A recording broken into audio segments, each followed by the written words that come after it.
Hello, everybody. It is Sunday. It's the Sunday show AD, to be specific. It's October 13th, and I am so excited to be back hosting with Seth Andrews. I feel like I have to say your whole name for some reason. It's okay. It's funny, when I was But growing up, it is your name. I didn't know very many Seths.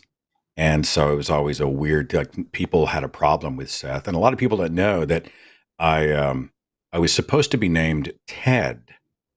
Can you picture me like a Theodore or a Ted? But I have a twin sister, and they knew if there was a girl, they wanted it to be Beth. And so Seth and Beth. So we got the rhyming twin names. And so anyway, a little piece of totally non-useful trivia for you, but it's good to see you. Good to be back. That's really good. Well, I'm excited. I would love to talk to some theists tonight. So if you guys want to give us a call at 720-619-2288. I will warn you, based on last time with Seth, he gets extremely emotional and he rages.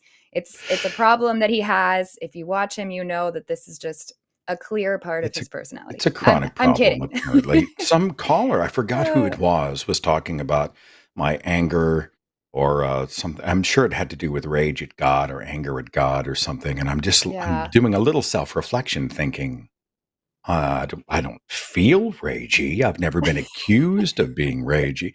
But apparently if I do have a moment, and Aron Ra did this to me a few weeks ago on a show, there was somebody who was going on and on and on.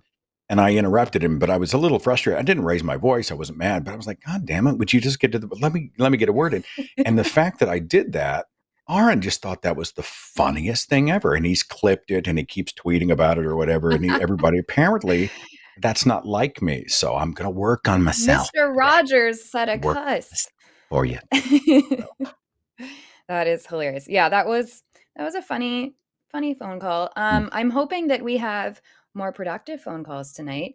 I think we've talked about this before, but Facebook is quite a dark place for me. For some reason, there's a lot of theists that follow my page, and they have the badge of top fan, which you have to accept that. Like, you have to hit, like, yes, I will accept the top fan badge while I'm commenting on this. And they're theists that hate what I do.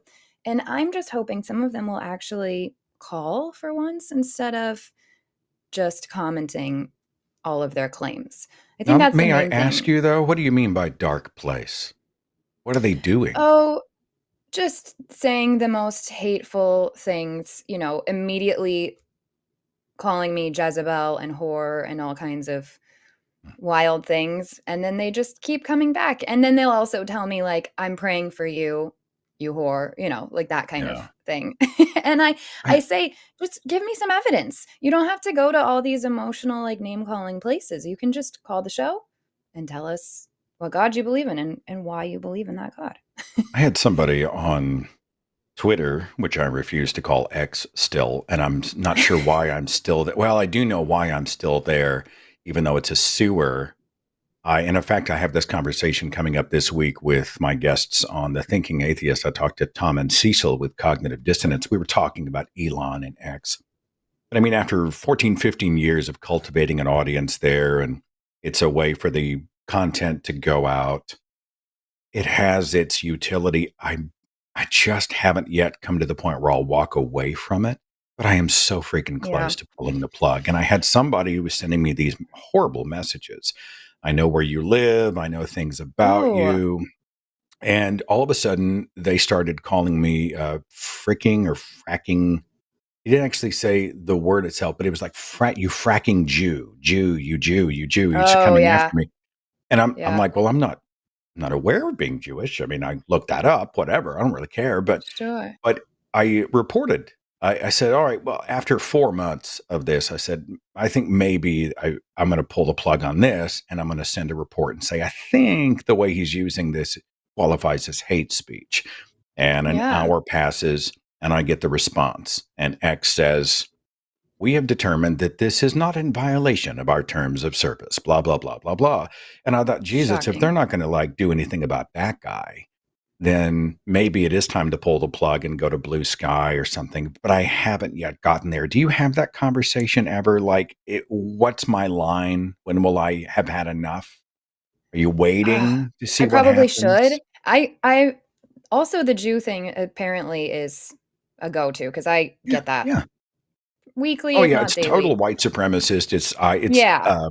It's white replacement theory. It's all these Yep. other crazy things, and it's just straight up racism, right? Right. Um, Yeah, so I get that, and nothing I report. I mean, I get outright death threats, and what's really funny is one time I screenshot one of them and posted it to my story, and I got a violation for posting hate speech, but they didn't take down their, comment or message or whatever it was. So I was the one that got in trouble for that. It's just really silly. oh, I that think at had to this have been point Facebook. Facebook that probably was is the one actually that flagged. Instagram, which, they're all it's Meta, so it is what it is. But I The don't know. same I thing will tell happened. you No, no, no. really? On Forgive me, Facebook? Eve. Go ahead. Go ahead. Well, I was just gonna say Threads. I've really been enjoying Threads lately. So if you're leaving Twitter, you might want to check out Threads. You It's like it's Thread? I kind of mean, I I have a do. Threads account. I use Blue Sky a little bit more, but I mean, if I know Okay. Threads is probably more used, certainly more subscribed to because of Meta. You think that's a Yeah. place I should look into more? I'll go check it out because I'm looking for Maybe. options. I'm I've looking been for liking options. it. Okay, I've been all liking right. it. But also my apparently I can tolerate all kinds of stuff because I'm just like whatever. Once there's so much of it, I think you're just Yeah. like, okay, I'll just ignore it. Well, Like and I there have are no some lines people, apparently. you and I are just chatting here, but there are some people who are desperate for your oxygen or my oxygen. They are Right. hoping when they throw the bait out that we'll jump in and spend days hammering out shit in the comments section and getting riled Yeah. up. And what that does is signal boost them. And it really, it looks great on their resume, not on ours, right? And the only time I really engage is if it amuses me or there might be utility in other people seeing the conversation play out. But I always have a Yes. cost benefit. Like, is this person just looking for the spotlight? Are they just looking to Mm, grab somebody else's coattails and be dragged into a place where they will become visible? And if that's really all they're about, I found out, and many times the best revenge, unless there's some utility in highlighting it, I just don't respond. Drives them crazy. yeah. Drives them Yep. crazy. One of So my favorite things, I know we have calls that we'll start getting to, but one of my favorite things is on Instagram, there's a feature where you can restrict somebody. So they don't know that they've been restricted. But what that means is all of their comments, only they and I can see them. And so I have apologists that have been rage following me for like 2 years, and I've just restricted them at this point. And they're always like, "How come nobody ever cares about my arguments?" And they'll comment like the longest things.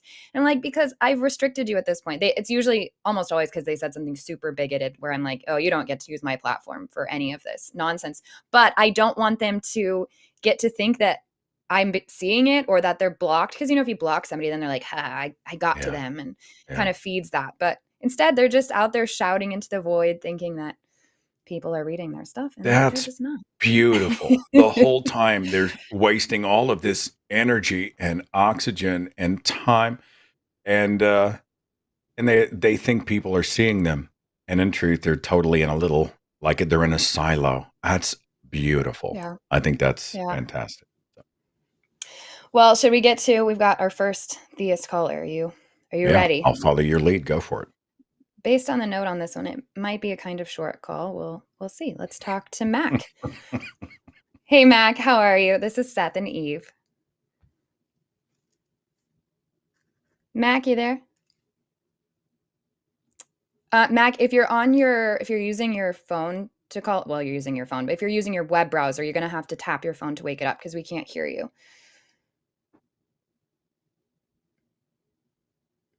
Maybe we might want to put Mac back on hold for now, and we can go to another call and then come back. Wait, y'all can't Mac, hear this caller? No, no. I can't hear Mac either. Okay, 1 second. I guess just vamp for a hot minute. Okay. No, we can I can vamp hear him. up I to. think the audience can hear him. And it looks like Oh, his audio should be going to y'all, but it's not. So I will work on figuring that out. It's one of it's those an weird attack web from Satan so that we can't podcast have these problems. We used to conversations. say that when we were in the church. I remember I used to go to this church, Gracemont Baptist, and the pastor was one of those guys who had that pastor voice. It's like they all That's go really to a good. college to learn how to talk like this. If you died today, would you know that God was in your life? Do you know where you'd go, right? And anytime they had a technical problem, an audio glitch, the mic would freak out or drop or something. He'd be like, oh, the devil doesn't like it when I step on his toes. So it's the devil thinks that this message is too dangerous. And so he's come to he's attacking our AV system. It was really awesome. And we just described a holy war narrative to any incidental and innocuous thing that ever Yep. happened in our lives. So, Yeah. But what's anyway. funny is if I was if as a Christian, if I had been watching this show, I would say that it was God keep like making our audio mess up because obviously he's going to prevent us from having a voice. It's always whichever one is the easiest to fit into your narrative, you just go with that, of course. And it's And remarkable too. Like I was talking to somebody, and this is a little dark, but it's related. We had somebody who was a non-believer, and they got really ill. And I had heard, well, he doesn't have God's what's the phrase they use? Something about his veil of protection or his hand of protection on him, yeah. and that's why he was ill. And yet we see believers all around us who, they get cancer and they are in car accidents and all these other things, that the same stuff that happens to anybody, anywhere.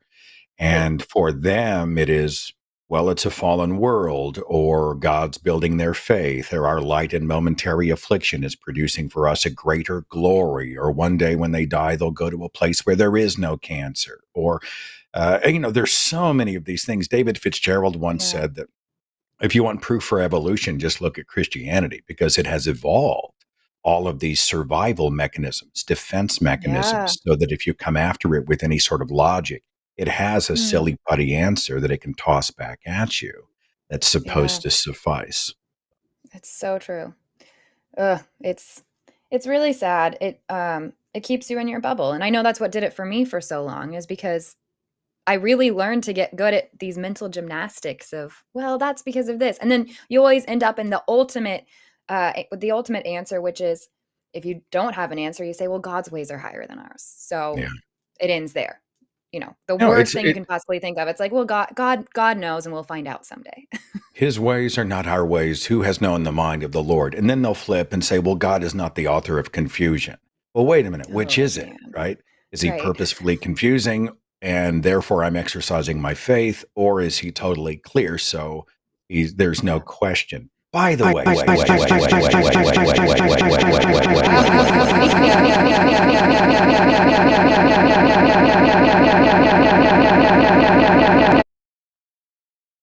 I'm sorry. I just, for a second, I That was on a was trip. I was going absolutely somewhere. amazing. Going somewhere. Yeah. Congratulations going out to you. I saw your photographs from your nuptials Oh, on the thank internet. you. I knew you were Yes. getting married. I just didn't know it was so freaking fast. I And know. that was That's what everyone was amazing. like, Yeah, they said, "You just announced that you're engaged." And I was like, "Yeah, when we say we're gonna do something, we do it really quickly." That's awesome. So, I mean, the we went to pictures were DC. just made you smile. And I mean, the joy of the moment really, really came through. Oh, And given your story, now you were talking about kind of your religious past and some of the challenges that you had to be able to overcome those to get to the point where you were kind of ready and you did it on your own mhm. terms. That really adds another layer to the onion. So as I was looking at the photos, I was like, oh wow. And then I was also like, good for you. It's very much Thank it's not just a love story, but it's really a liberation story. Yeah. And Yeah. that's pretty remarkable. So congratulations. Thank you. Thanks so You bet. much. I was shocked. I shouldn't have been shocked, but the amount of people that were furious that I got married. I mean, so mad. First of all, there was Christians that were saying, "Oh, see, you secretly are a Christian because you're getting married, and that's something that only God can orchestrate, and blah blah blah. Marriage is a Christian institution was their whole thing.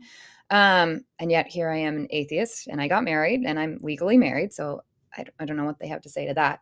And then I had atheists mad because they're saying that I'm, perpetuating Christian propaganda, basically. So it's just super funny that even when you do something fully on your own terms for reasons that you obviously, I didn't just go out and do this. I did it for what I believe are very good reasons, and people still get so triggered. Well, and they ceded all that ground to the church, right? I'm sorry. Mm, When did the church own the institution of marriage, which is really just a formalization of a partnership that people choose to do? right. They do the same thing with community. You get together at an Yep. atheist or humanist conference, and they're like, "Well, I'm not going to atheist church. I left one Right. herd. I'm not going to join. I'm not a sheep. Well, I'm an independent thinker." And I think, Jesus, you just surrendered to religion what human beings did long before and long outside Yeah. of religion, which is community and connection. I'll tell you one thing Yep. about being married. Uh, when I was first married, and I was very young, but I remember one of the rites of passage was we had to go to marriage counseling, and the pastor was our counselor. He didn't know us from anybody, but we signed up, and he Mm. had to interview us, and he asked us all of these questions, and many of them had to do with God and our faith, and it was very patriarchal. Seth, are you prepared to be the spiritual leader of the home? Are you prepared to be, and will you submit? She's to her. Will you submit to your husband? It was very patriarchal, and I just rolled over and accepted it. Some stranger has to sign off on a relationship that really has nothing to do with him. And I Mm. have submitted myself voluntarily to an authority who is an authority only because he has a pastoral degree, only because he preaches at a church, only because someone said he was in charge. And it's so inappropriate. I look back and I think, I cannot believe I sat still for that. I Mm. can't believe I allowed someone else to determine the rules of engagement for a partnership that I was involved in. And that's just another example. I'm babbling, Eve, but I mean, it's just another example of No, how, that's the church just sticks its face in your bedroom and until you kick it out, you know. Yep. It's so true. Well, that was one of my favorite things about us eloping and why we went to DC is because I learned that in DC, it's one of the few places where you can self officiate. So we didn't have a priest, we didn't have a judge, none of that. I mean, of course, it was legally signed and stamped and all of that. But Mhm. they allow you to say that you're going to self officiate. So we got our certificate. We walked over to the National Gallery of Art. We found our favorite painting. And then, like, on the back of on the back of a painting, but on the back of a print of a painting, we sat there and wrote like a marriage constitution, what we would agree to, that our values and our relationship that we want to be able to make amendments to as the years go by, and sat there and did that and then signed our marriage certificate, and then we were married and we didn't have to include a single other person. And it was that was so liberating. And for people to be mad when I was like, look, this is not even whatever you're thinking it was. That's the cool thing about social constructs is you get to subjectively decide what they are and what the meaning is to you. And I don't know, it was really cool. I don't think people should have to get married if they don't want to, but I think if they want to, it's so silly to tell them that it belongs to a certain people group, or that they're just participating in something they don't understand. People are allowed to I'm just make informed decisions. jumping in until Arden tells me they've got the technical issue, but Yes. solved. But I'm a wedding officiant. I do probably 3 or 4 a Oh, that's year. right. I'm doing one in New York on Friday. And this lovely couple asked me if they're going to fly me to New York, and they're getting married outside with the Brooklyn Bridge in the background. And they've got That is just a so small cool. gathering of people. And they're like, we have a lot of religious people who are going, but we just want a religion free service. And I'm like, well, I guarantee you this, no one will know I'm an atheist or that you're an atheist. It's not about that. I'm not going to show up with a "there is no God" shirt on. I'm just going to go up and not have all the scriptures, and we're going to make it about you.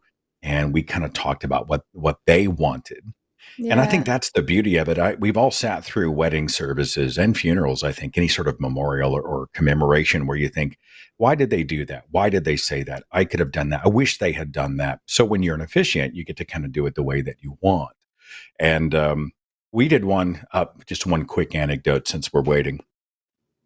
I had a lovely couple in Kentucky, ask me to come out. They're both atheists, but their families are wildly religious. And when Mm. they heard I was coming, I think there was a lot of fear and trembling. Who is this man? What have you brought into this circle? And they were having an outdoor wedding on his parents' property, and they're hardcore MAGA evangelical types, okay? And I show up and they're looking at me a little sideways. And by the end of the weekend, my flight was canceled. And the mother refused to let me go to a hotel and said, no, you're staying with us. We have a guest room. We'll make you breakfast. We're going to Oh, take care of you. And so just being in the proximity of those people and being able to take all of the expectations they had of that evil heathen atheist who's coming to kill and instead saw somebody who was just coming to be a human being, all the walls came down. And we mm, actually, I think, began to hopefully change some of the perceptions they have about what it means to be non-religious. And I tell that story a yeah. lot because I think when you're in close proximity to someone, it's that Brene Brown quote, it's hard to hate people up close, so move in. And when we were in the same proximity, it really it allowed us to sort of That's so dismantle some of good. the barriers between us. Yeah, I love that. Well, that reminds me, since we're still killing time over here, my parents are very evangelical Christian. They have a large ministry, and they asked if they could host like a little wedding reception type thing for us and all of our friends here in Nashville. And I said I would love that. That's so great. And so they had a beautiful party for us last week, and a bunch of people came into town and came in to celebrate us, and people with all kinds of beliefs. Christians, atheists, all kinds of things in between. And I looked around so many times, just so grateful because everyone had these big smiles on their faces, everyone going around talking, introducing themselves. I had a Catholic friend come up and say, okay, I get it. Your atheist friends are really cool. And then I had my atheist friends coming up, like, I totally get it. Your parents are, I understand that we've got different beliefs going on, and um, all of that, but they're really loving people. They really do care about you clearly, and they care about getting to know your friends. And so it's just beautiful. You're right. Once you're face to face with somebody, everything's different. It's really hard to stick to the worst or the most contrarian opinions you have when you're confronted with the humanity of a fellow human being. So I don't know. I love moments like that. I want more of those. I also, it's not that I don't love these conversations where we really get down to facts, but as far as community and people go, I think you and I are very similar, where when we can find points of connection, that's so much more, not just inspiring, but more fulfilling. Well, in fact, it's funny. I just gave a speech. It was a Zoom speech for a free thought event in Lithuania, of all places. And so it was like Wow. 9 a.m. my time, and it was evening their time, and they piped me in to do an online presentation. But it was weird because I could hear the live audience, and they would applaud and whatnot whenever I was introduced, and I couldn't see them, but I was doing my speech from the studio. But the speech I was doing was about how facts so often don't change minds because in the one-on-ones, I think there are contexts where, like this one, where I think the dispensation of data and facts have a lot more merit and utility. But whenever I walk into a room with people one-on-one, I don't walk in with a bullet point list and say Noah's Ark is bullshit and here's why, because that almost never works. People have attached these biblical ideas to their identity. So if those ideas become attacked, then they start to blanch and the amygdala kicks in, the fight, flight, or freeze response Yeah. kicks in. They stop listening. And we were talking about how rather than walk in with and throw a bunch of data in their face, especially right off the bat, we walk in and find points of shared humanity. We Mm. find places where we can connect. We might try to find points of agreement. And try to make them to a degree feel safe. Because if people Yeah. feel unsafe to change their mind, they feel like they're going to be mocked or demeaned or diminished, they're unlikely to engage in a productive way. But if you can say, look, this is a safe place, and then you can use the Socratic method, ask questions, kind of put the burden of proof over here, but not in an asshole-ish way.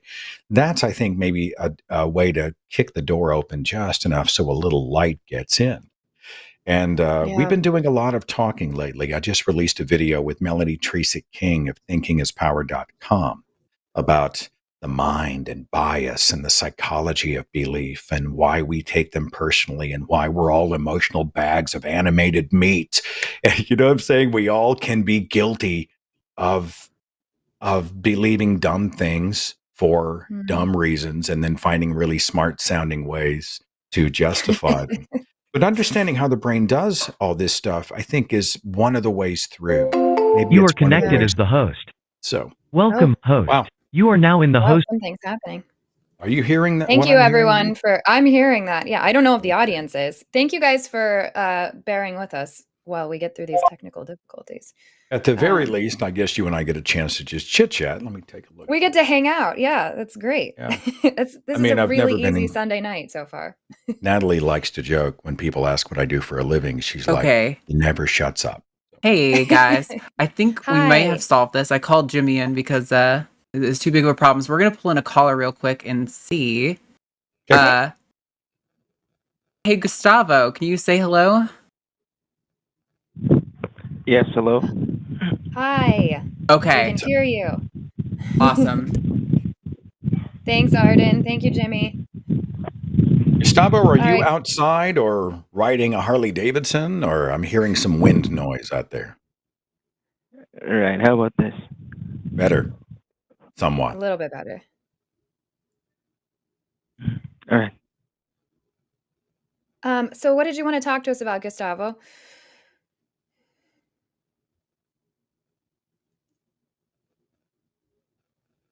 Hello? Oh, this is a web client problem. Gustavo, you got to tap your phone to make sure it's not falling asleep. Oh, the devil doesn't like it. Devil doesn't like it. You step on his toes. Gustavo, if you're there, we need you to tap on your phone because it's basically your phone is falling asleep and then it's not letting us hear you. Okay. We just heard him, so I know this is working. This is a Gustavo issue. So I'm going to put Gustavo back in the queue. Remember to turn on your phone, tap your phone, Gustavo. Let's take Julie so that we can be very confident that this is working currently. Julie, hi, how are you? Please say something. Hello? Beautiful. Hi, Julie. How are I love you, Julie. Thank you. Okay, great. Hi, guys. I'm nervous, excited to talk to you both. I have started my deconstruction journey about 2 years ago and listened to both of you a ton before you were on the line, and so I'm excited to talk to you. I just got to share one thing, Eve, that I saw you on TikTok, and when I was still a believer, and the Holy Spirit told me not to listen to you anymore. And then I saw another video, and then I saw your song on Instagram, which I wish you would record. Do you know which one I'm talking about? You said that I was blind. Oh, you just did a little snippet.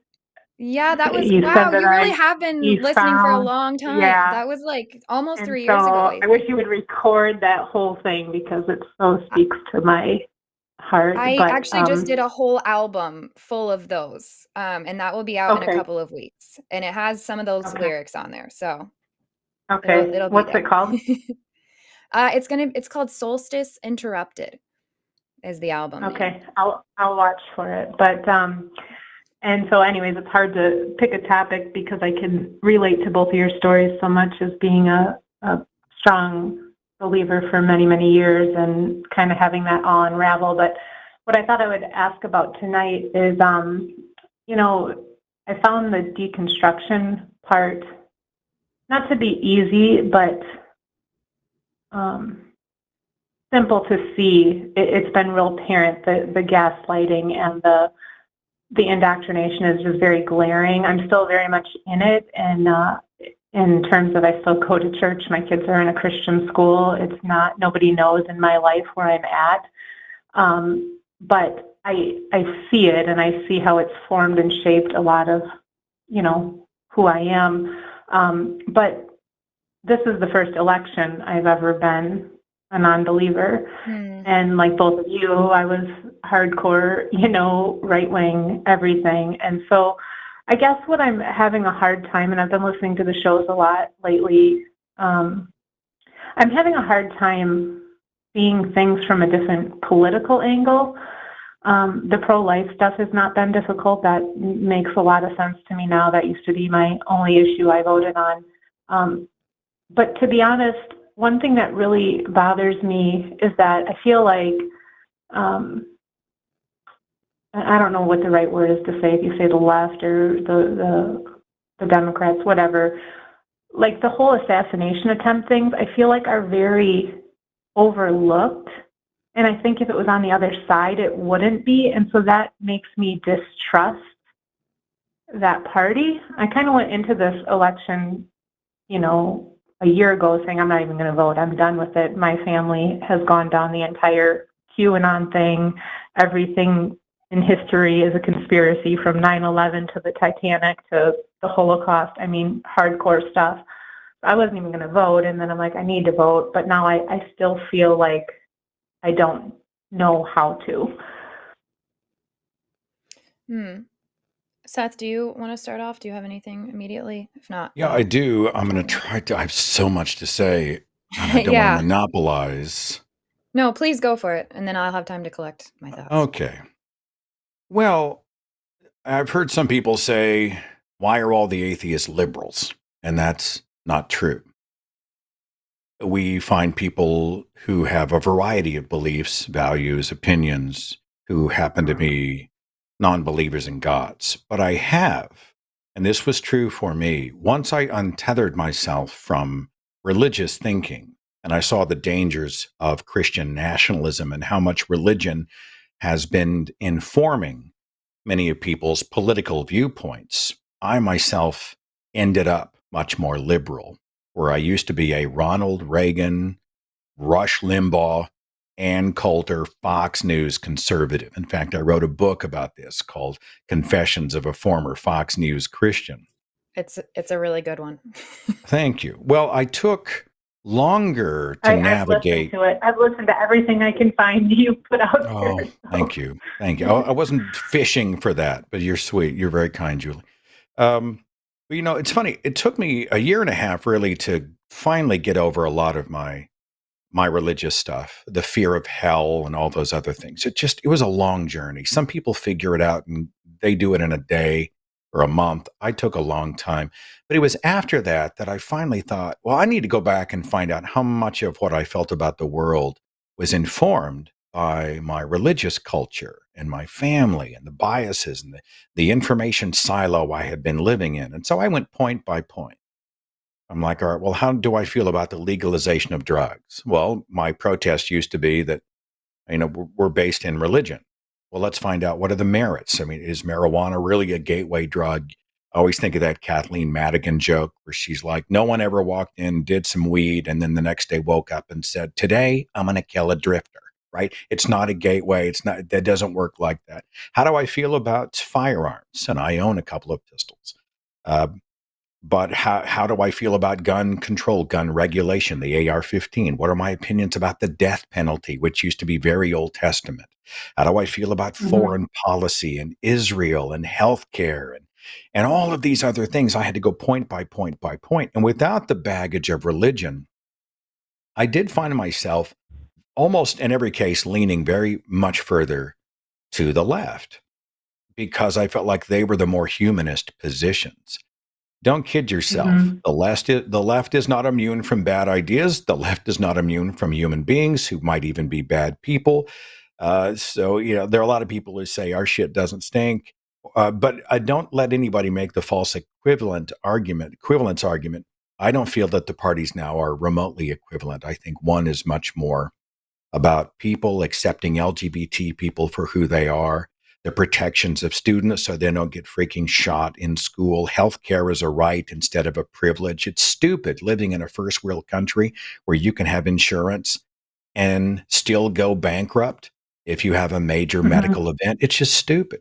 Just point by point. And that was kind of my journey. And that's what I mean by a long answer. I don't want to monopolize. But I think give yourself some time and oxygen. And then point by point, I think ask yourself, what's the more humanist position?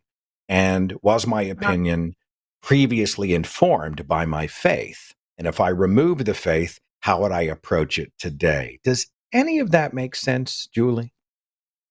Yes, a lot of it does, and I relate to much of it. And I mean, as you, I'm sure, understand that when you come from fundamentalist Christianity, and the main things that you believe and vote on are,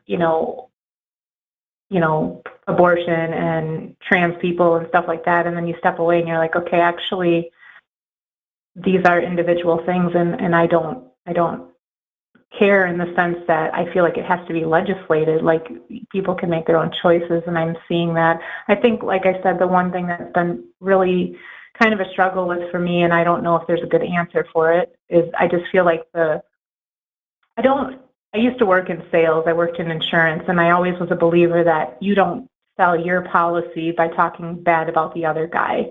And so sometimes it feels like, and that's the nature of politics, but that one side only talks about the bad of the other and not the good they're doing. And I feel like that with the assassination attempt, that's just been very glossed over. And I feel like it shouldn't be, and I don't think it would be if it was the other way. And so that makes me uncomfortable. It doesn't make me think that it's right in all the other issues. And I do not agree with Christian nationalism. Like I said, I have 4 young children, and I'm struggling because of the things I have taught them to believe. And, my son, when he was 5 years old, said, Mommy, how do I not go to hell? And I was so proud I posted it on Facebook because I thought I did the best thing in the world. And now I think about that and thought, wow, I really screwed these kids up, and I just haven't, it's just not the right time to address it with them. But my point Let me is jump that. in. Let me jump in one more time very quickly before I zip it and let Eve, be the anchor here. But I don't know of any policy proposal that has been outside of build the wall and beat up the immigrants and have a police day of violence and all of these sort of inflammatory things that he threw. But as far as policy, I don't hear policy. I hear demeaning. I hear threats. I hear conspiracy theories, and I hear an avalanche of lies. I'm not sure exactly what you mean about the assassination attempt. I will admit, and you should, send me if you want an email, seth@sethandrews.com. I will send you an advanced preview of the conversation I have with Tom and Cecil of Cognitive Dissonance, because we spent 20 minutes on the attempted assassination of Donald Trump. And this releases to everybody on Tuesday, to the public. But how I despise the man. I don't see redeeming qualities in Trump. But when I saw some of my fellow liberals saying, oh, just a few extra inches and he'd be gone. Oh, we were this close to being rid of him forever.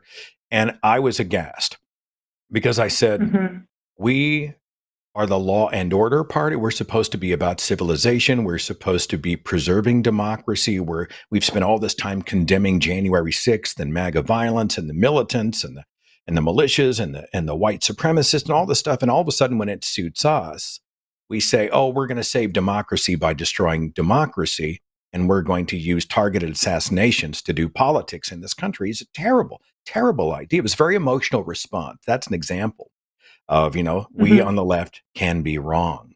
And I did see some of that, but I saw just as many people say, no, this is not the path forward. This is not how we save the country. And so in their defense, I will say that it has been talked about, it has been addressed in a lot of ways, a lot of important ways out there. And a lot of us do take it seriously for what it's worth. Okay. Yeah, I hear you. And I have heard that from people on the line, expressing that, especially in the beginning. So I do appreciate that. It's hard. It is hard. How much of what we believed was about tribalism?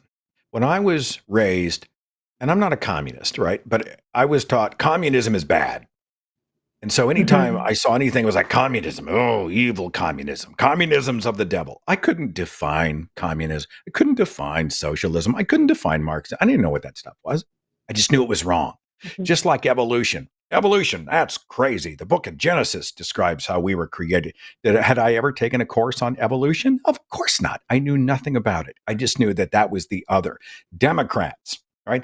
Better dead than a Democrat. I'll never vote Democrat. I knew nothing about what their policies were. I didn't know any in my inner circle. It was just tribalism. And I think that may be another part of this journey for you, is engaging people on different parts of the political spectrum and seeing their humanity and getting their perspectives and opinions and sponging up as much as they have to say as possible. That might assist you. I don't know, Eve. I've been talking far too long.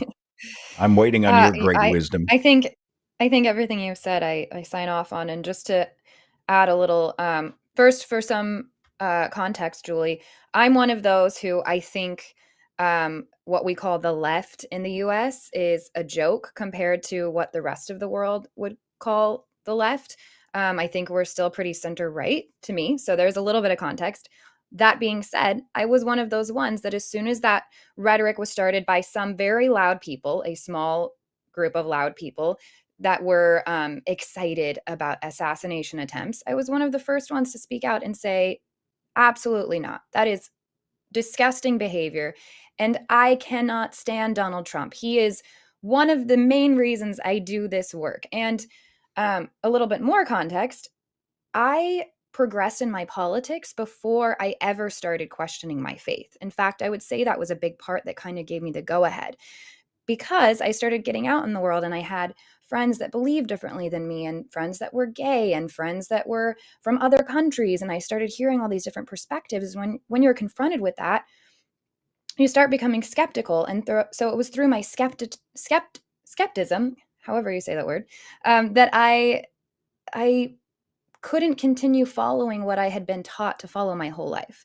I started paying attention to science and started paying attention to reproductive rights and how important that was to me. And I could no longer see myself supporting what the right was doing. And that doesn't mean I'm in love with the options that I have. I don't feel like I've seen hardly any candidates in the US ever that I'm excited about or that I feel really represent me and my values. But I can tell you that I care about freedom, and I especially selfishly care about my own reproductive rights. And automatically that rules out Christian nationalists who are currently trying to take over everything. So that made it really easy for me to decide that I want nothing to do with that. Also, I think it's really important to be able to criticize your own party. So it's not, there's no problem with you saying, I don't like what the left is doing about this, this, and this. That's great. You should be able to critique whatever you're a part of. That's how we progress and make changes and all of that. So just because there's some people being loud and obnoxious and wrong about something doesn't mean that therefore Donald Trump should be president now. That's like a really big leap to take, I think. I'm not saying you said that, but so I don't know. I don't know if that helps. It's just my little pop-ins. No, it's I really helpful. agree It's with what Seth was saying.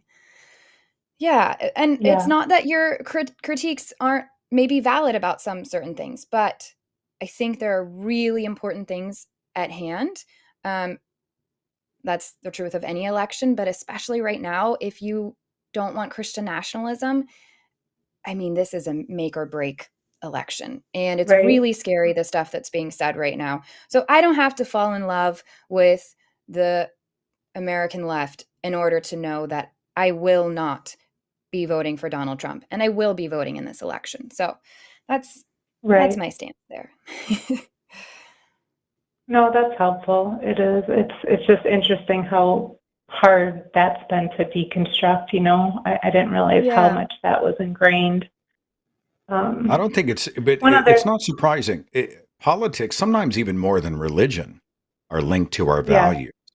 And when you are going through a sea change in your life, right? See them in life.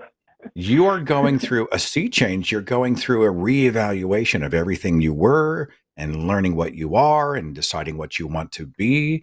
So I give yourself some grace on this. There is no wrong way to do it, I don't think, unless you rush it or you live for other people. I genuinely think, give yourself a little bit of time. Just don't give up. continue to be curious and continue to engage out there. And I think, I think that the fog will clear for you. And case by case, point by point, I do think you'll probably find that one more than the other is standing up for the autonomy of human beings, the humanity of people across the color, culture, and sexuality spectrum. And I think you'll find one that is much less of a threat to democracy and decency. That's how I've fallen. And wherever you fall, I hope you get there organically and on your own terms. Julie, before we let you go, I'm also... Yeah. Oh, yeah. You go ahead, and then you go ahead, and I'm going to give you a book recommendation after that. Okay. Just two things. One for Eve. Would calling on Tuesday night, I wanted to talk about, I have 4 kids, and all I ever knew was purity culture, and I don't know how to teach them about how to be teenagers. Would that be a good time to call about that? I think that's a great idea. I would try to call in on an episode that Alyssa is co-hosting on, because she's going to be really helpful on, like, I have the anecdotal personal experience side of things, and she's going to have the studies to back it up, which is more important. So, but that's a great topic, and we would love it if you call in with that.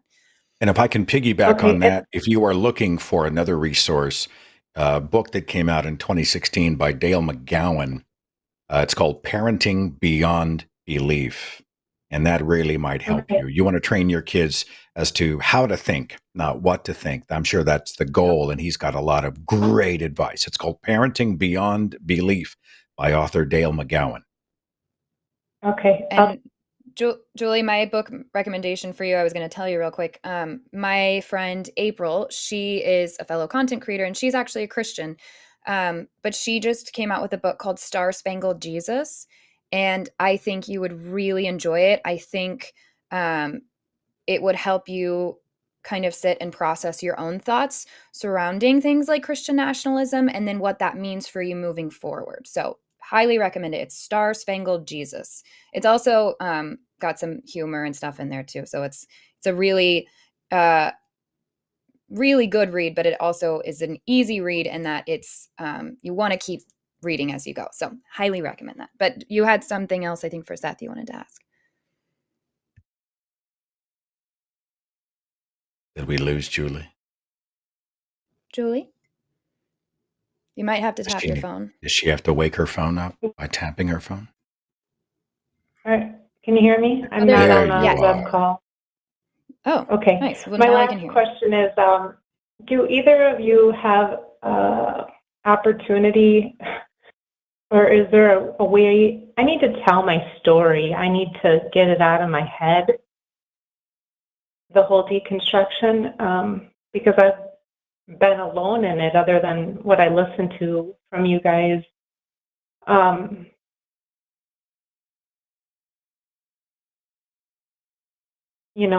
don't know. Is there an opportunity to do that, a platform to do that, a conversation to have with somebody? I know Recovering from Religion and the other one you guys always recommend. Yeah, I think where I would begin is what I did for me, and I would write it down. I would begin to organize your thoughts, because and it's not that I'm saying you're going to write it and it's going to be a blog everybody reads, or a book that everybody buys, or it's going to amplify in that way. It's going to have to be an exercise for you. It allows you to organize the things that you have recently experienced, and you can lay it down before these things become fuzzy in your brain. I think seeing it on paper or on a word processor, on a laptop, whatever, allows you to see a lot of this with more clarity.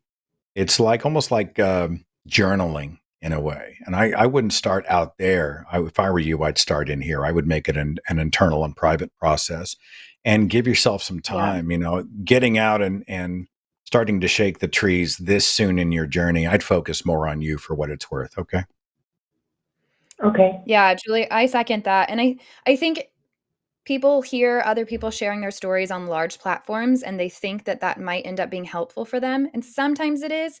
But what you're not seeing is behind the scenes, you're not actually getting that validated. Most of the time, you're getting all kinds of other feedback and stuff that you're opening yourself up to, where if you're still processing your story, be gentle with yourself and treat that as a journey and as a process. And it's not always going to be the most helpful thing to just let anybody in on that. Guarding your story a bit is actually going to help you in the long run. So I think finding a safer space, like a closed group, there's a lot of Facebook groups out there. I think Recovering from Religion has some different ones. I think that's the best place to start while you're still sorting these things out and not putting yourself, because I used to tell people, oh, just go make a TikTok and start posting your story. And it's like, well, you're putting yourself in harm's way a lot of times and you don't even know what you're getting yourself into, and you're still going to be changing your mind. And, so I think what Seth is saying, like, write something down, start with small places. I think it is great to have people to process with, but make sure that those are people you trust and that you have reason to have these conversations with. Don't just expose yourself to the whole wide world. I understand that feeling of like wanting to purge it and get it out there, but look out for yourself in that process. That would be my advice. Okay. Thank you both very much. Thanks so much for calling, Julie. Good luck with all of that. Really proud of you for making such massive steps. And thanks so much for listening to me yap for like 3 years now. That's amazing. It's good. You do a great job. Thanks, Julie. You take care. Bye-bye. Thank you. Bye-bye. I hear the name Julie. I always go back to one of my favorite films, the old Sam Raimi film called Darkman. There's a line where it's like, Julie, and I just want to say it that way. And she has no idea what I'm talking about when I do that. I you probably should have just broken out into that mid-call. Julie. No explanation. I should have waited, I think, another 2 years before I jumped into activism. I mean, but I was hot. I just got out of the faith. I was wound up like a top. I had so much to say. I was pissed off. And I just threw myself out there. And I'm not saying I'm not glad I did. Sure. But I needed seasoning. I needed time I hate the word find myself. But when you've been in a culture for 30 years and you're just now coming out, you're still figuring it out. And that's a tricky time to start activisting. And you can see the temperature of my work change. The first few years of my stuff was real snarky and sarcastic, and I was just really barbed. And it took me a few years to kind of get over that early angry thing. And I still get angry, but it's channeled in a more productive way. So when I hear Julie, I mean, she's eager. But I'm like, well, you're still figuring it out. You need to focus on where you're at. And then when the dust settles, you'll have a clearer way forward. Yep.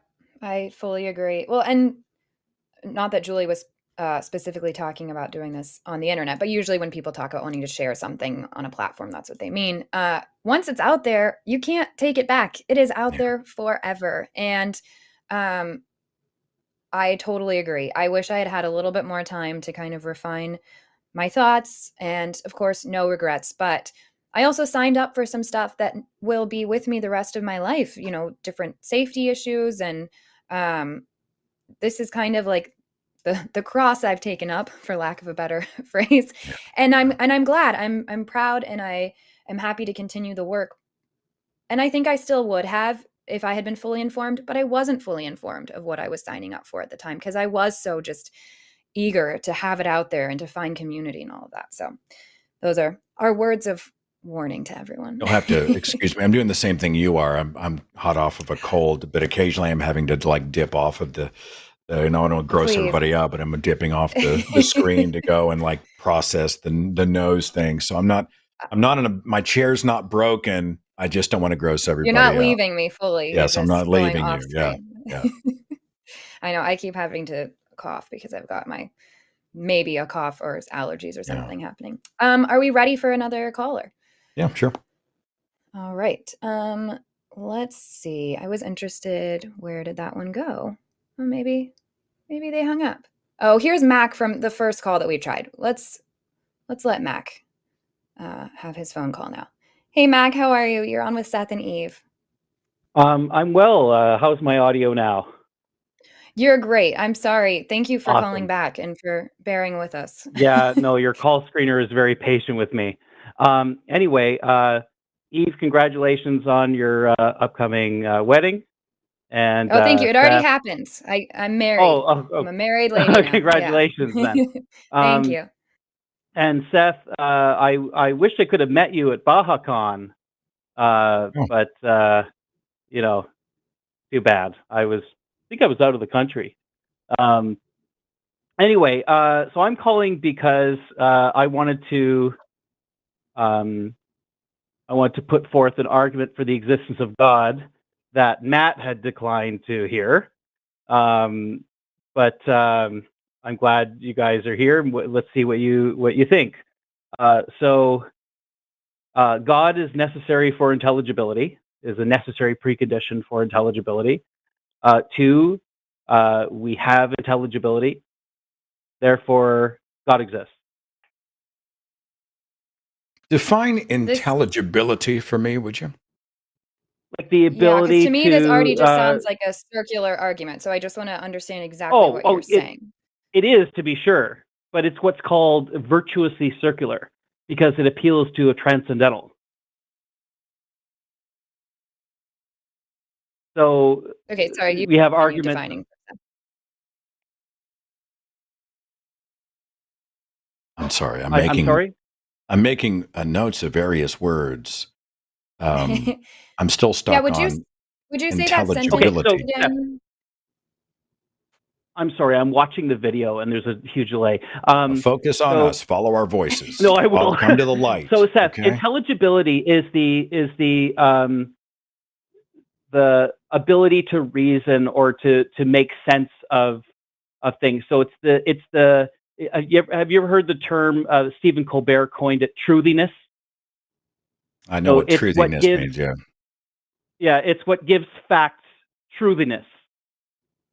It's the fact that we can make sense of each other, that we have the ability for sense making, intelligibility. So God, the Christian God specifically, due to his property set, is the necessary precondition for intelligibility. The fact that we have it proves that the Christian God exists. So this is a precept argument, essentially. Correct. Yeah. I can see why Matt didn't want to take it. I see why Matt didn't take it. You and I are both thinking the same thing. Are we going to contend with it rather than just kind of? I'm sorry. It's intelligibility, which is virtuously circular, and it deals with the transcendental. I mean, we've got a lot of terms that are floating about that honestly are empty calorie terms that I can't really do anything with. And I don't presuppose the existence of a God. And according to your description up here, the Christian God specifically, I don't presuppose any God, and I certainly don't presuppose the Christian God. So you're asking us to take an awful long leap, several. Yeah, multiple leaps. And I think the main thing I have a problem with is if we even give you just some of these, let's say that some of these problems you listed are actually problems, which that hasn't been demonstrated. Therefore, God is, that's still a major. So even if we kind of like gave you all of the precepts leading up to it, the final like massive precept is just, to me, that's just not even an interesting conversation. So, I guess that's why Matt didn't take it. But so what grounds, like let's take a claim like Seth went to BajaCon, okay? What grounds that? What necessary ultimate thing grounds that fact? What grounds the fact that I decided to go because I was invited, got on a plane, arrived, and took the stage and spoke at the event? What determined that? Those are just the events that led up to it. What instantiates the verisimilitude of Jesus Christ, of the truthiness? Drop the thesaurus and let's talk in real life. Let's have a real everyday conversation. Terms. Okay, I was how about you contend with the argument rather than take issue with my verbiage? I feel like because we want to understand the argument. I think you're asking me what question, what preceded my trip to BajaCon? No, what informed my decision? What causes that fact to have the quality of being true rather than the quality of being bicycles? Because he actually went there and was there. Okay, and what instantiates the transcendentals, i.e., what there means, or what went means, or what true means? I don't know. What Transcendental. necessary precondition Transcendental. is behind that? You keep using that word. I do not think it means what do you think it means. Little Princess Bride for you there, folks. Little Princess Dark Man and Princess Bride. Two genres meet on the same broadcast today. Mac, this is in my ears, and I don't think it's my fault. Word salad. I can make no sense of it. I certainly can't take the leap to presupposing a Christian God. I wonder why in the world you would have bought a ticket to spend a weekend at the Blue Water Atheist Humanist Conference in Sarnia, Ontario. What would motivate you to have gone to that event anyway? Well, being from Ontario, number one, and two, being a former atheist who was plugged into that whole community, not the Blue Water specifically, but I would be eager to see what people had to say. Oh, so you would be there to receive and hear the information and engage in a productive way. It would not have been a rescue mission. That is a very generous, charitable, maybe sarcastic. No. I'm not being sarcastic. What I'm wondering, I think in my mind, and I'll just ask it overtly, is would it have been for you a rescue mission? Would it have been a missions trip? Would you have gone to an atheist conference in Sarnia as an ex-atheist, and I've heard that one before, who is pitching the Christian God? Would you have been there evangelizing? Yes, but if I can be disabused of the presuppositionalist argument, I think my Christianity would not hold up. Matt, can I ask you a couple of questions? And you're going to have to dumb it down for me. I was homeschooled. My vocabulary is not where yours is at. And I think that we can still have an honest conversation, and you sound smart enough to be able to explain it to me. But I'm just curious. Your chat disagrees. Why did you become a Christian? You personally, not why do you think that we should believe in a God, but like, what was it that changed your mind? And if it's personal experience, that's fine. I'm just curious. Well, you said you were an atheist, and now you believe so much that you would buy a ticket and attend an event and then attempt to woo atheists into believing what you believe. So what is it that really changed your mind that strongly? Well, I was engaged. I was an atheist, and I was engaged in a lot of arguments against Christians, specifically on Discord. I ran into, I think, one of the most well-versed, but still controversial apologists by the name of Darth Dawkins, who, and I thought that it would be a slam dunk. The Bible is full of slavery and genocide, and the Noah's flood didn't happen, and evolution is true, and blah blah. And he pointed out, well, you really have no grounding to make any claims whatsoever, because you can't appeal to anything except your capricious human will, and your own kind of your own empty claims, based on your fallible, senses. Whereas I have the infallible, inerrant word of a holy, omniscient God in this here Bible.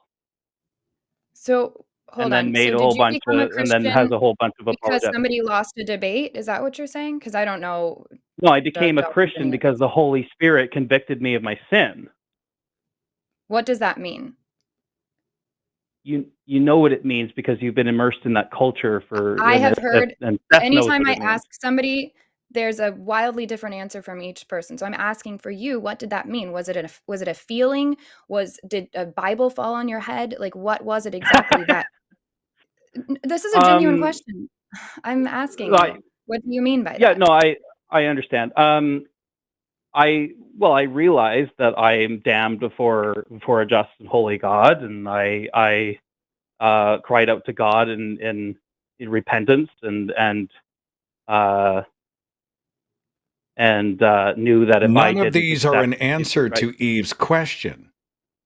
None of these. They are, you are parroting to us Christian language that we spoke for decades, right?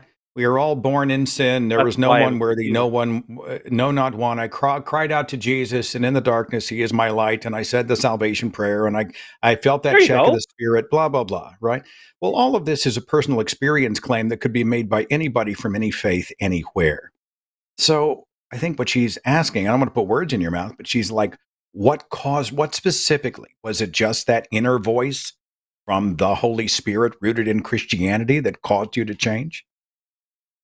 Well, it wasn't an inner voice per se. Well, that was my conversion experience from maybe open theism to Christianity, but it was through losing all these debates on Discord as an arrogant, stuck-up atheist who thought he knew who thought he could slam dunk against these Christians, who seemed ignorant and bigoted and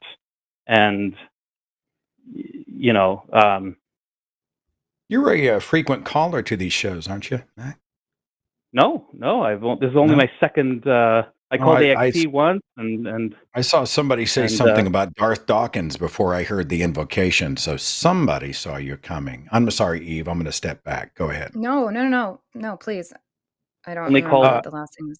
I myself, there's nothing here for me to sink my teeth into. I do have one question real quick. Oh, forgive me, Eve. Go ahead. You said something about how you were an arrogant debater who thought they knew everything and condescending and bigot and all that. How do you know that you're not just doing the same thing on the other side now? I believe you that you were arrogant and I know exactly what type of atheist you're talking about. It's not like that doesn't exist. But I'm just curious, how do you know, how are you not wrong again? And you're just bad at debating. Number one, I don't claim to. Yeah, I'm not. I can concede that I'm not a good debater. But how do I know I'm not wrong? Because God has revealed that he is that necessary precondition for intelligibility. God has revealed that both through creation and the Bible. So the fact that God has told us that this is the way it is, God hasn't told me shit. The evidence. If an Islamist, if a devout Muslim was to say to you that Allah revealed himself to me, I know in my heart, I had a personal experience, and the Quran explains the origins of all things, and therefore the Islamic God is true, then you would take that at face value. Well, I'm glad you asked, Seth. So the Islamic God has boasted to be the greatest of all deceivers. So we can never know whether or not he's lying. But the Islamic God says that the Christians are worshiping a false God and a false faith, and they've got it wrong. How would I know the difference? The Muslims also admit that they accept the Christian gospel and the Jew and the Torah. So they say, okay, we accept all this stuff, but the Christian scriptures refute the Islamic scriptures. So the Muslims say the Christians are right, at least as far as that goes. No, the Christians say the Muslims are wrong, therefore the Muslims are wrong. I'm sorry. 1.5 billion Muslims, and you're going to speak for all of them in front of everybody here. You're going to speak for them all. First of all, they don't see Jesus as a savior figure. Jesus is just another prophet. Muhammad is their prophet. And so they don't accept wholesale the claims of the Christian Bible and Christianity. Otherwise, they would be Christians. In fact, many of the jihads, many of the conquests that have happened in our history have happened against other faiths, including Christianity, for being false faith. So I disagree that Islam accepts Christianity as being a religion of merit. Well, they accept the validity of the scriptures to an extent. To what extent? Those scriptures, you'll have to 20%, 50%. How much is literal? How much is metaphor? How much is false gospel? It's okay because the Muslim God isn't ultimate. The Christian God being triune is ultimate. Now, how do you know that? Because being triune is a greater property than being monist. So if the book for the Christian faith just claims that there is a triune God, the 3-in-1 deity. It reveals, not claims. You're making a category error. So you are then saying it is revealing a truth that has been demonstrated elsewhere? Well, it's demonstrated in creation, and it's demonstrated through the revelation. But if the Islamist then says Allah is demonstrated through creation and revelation, you are facing the same argument with a different faith. You see where I'm going. You can use the Bible to prove the Bible all the time. You can use personal experience to prove God, and you will be in the same camp as thousands of other religions. And it just doesn't carry any weight with us. I don't want to spend too much time here. Given that God has revealed that any scripture or prophet that comes after that is like heretical and to be put to death, that automatically dismisses Islam as a contender. No, it sounds like Islam had its edicts against the infidel and said that those false prophets and those false believers should be put to death. Strange. So you would accept that out of the Quran? No, but Islam accepts all the prophets of the Jewish and Christian tradition too. No, they do not. They just have they do. They accept at least the prophethood of all those figures. All I've heard in 15 minutes is I presuppose the Christian God, a specific deity with a proper name, and it's true because it is. And maybe a little personal experience. So that's 3 things. That's all I've heard. And I can't do anything with those. Yeah, Seth, it's because it must be. Because in order for truth claims to be true, there has to be something sentient, like a thinking mind. Why? It has been revealed that that's the case. To whom? It hasn't. And how? To all of you, to all of us. No, it hasn't. I'm waiting, because Eve. It's not been revealed. We're waiting on our revelation. You're not backing them, and you know this. Romans chapter 1, verse 18 to 20. I don't give a shit about the Bible any more than I give a shit about the Quran, and you know this. You should know these arguments if you were in the Discord chats being one of those annoying atheists hounding people for the same things that you're now doing. Hey, this is a call-in show. You invite theists to call in. Correct. And Matt didn't take your call because it's pre-sup, and we're still talking to you, and we're trying to get you to actually answer some of our questions. And I don't know that any of them got answered over the course of 18 minutes.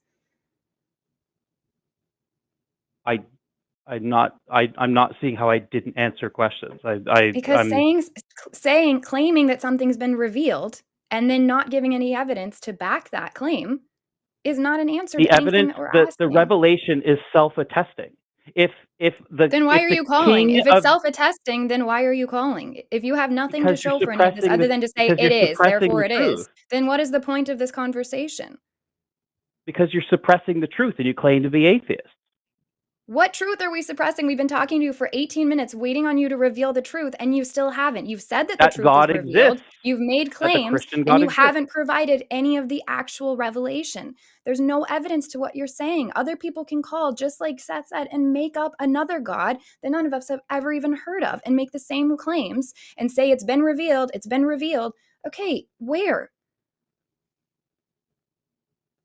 Through natural and special revelation.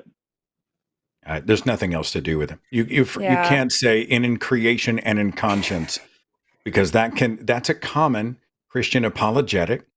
God is revealed in creation and in conscience, and it is I didn't also say conscience. used. I said scripture. Okay, well, a variation then, but the divine revelation in creation and quoting us the book of Romans, that and about $5 will get you a cup of coffee. Okay, because we can't do anything with it. So I think we're good, Matt. Thank you for the call. You've certainly given the chat a lot to talk about. Thanks a lot. Thanks a lot for taking my call, and hope you have a nice evening. Thanks. See you later. You too. Bye-bye.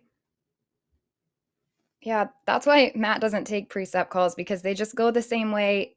There's like not even space for there to be something unique that comes out of it, because it's just like, well, this is true because I decided that this has to be true. What I enjoyed the most about the call, though, was the intelligibility and the virtuously circular approach to the transcendent.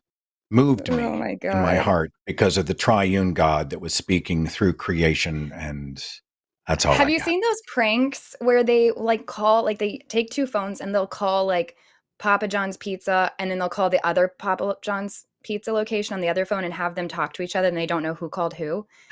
I really would like to do that with that guy and Jordan Peterson and just have them talk Yeah. back and forth. You know, there is a Jordan Peterson phrase generator on the internet. There's one for Deepak Chopra too. It's a That's website, amazing. and you just go and it's like, here's the wisdom of Chopra. I think that's the name of the website, wisdomofchopra.com. And there's one for Jordan Peterson, and you click a button and it will just give you a word salad, nothing statement that is supposed to sound deep and profound, but it's total empty calories, or it's just nonsense. It's crazy stuff, but they're a lot of fun to use if anybody's bored That's enough so to good. visit those web pages. Maybe that's what he was using, the Jordan Peterson Maybe. one, to have this Maybe. conversation. That would make more sense than anything else. So Yeah. Oh man. All right. Well, I do appreciate that he was civil and that we still, had a conversation. Do you feel I like learned something. the arrogant thing when I was an arrogant atheist? Do you feel like that was a jab? Do you feel like that's there was some subtext? Oh yeah, Yeah. for Yeah. sure. Which is why I was You know, happy to those point out atheists. that has nothing to do with being an atheist. If you were that then, you probably still are. So, Yeah. Yeah. ugh.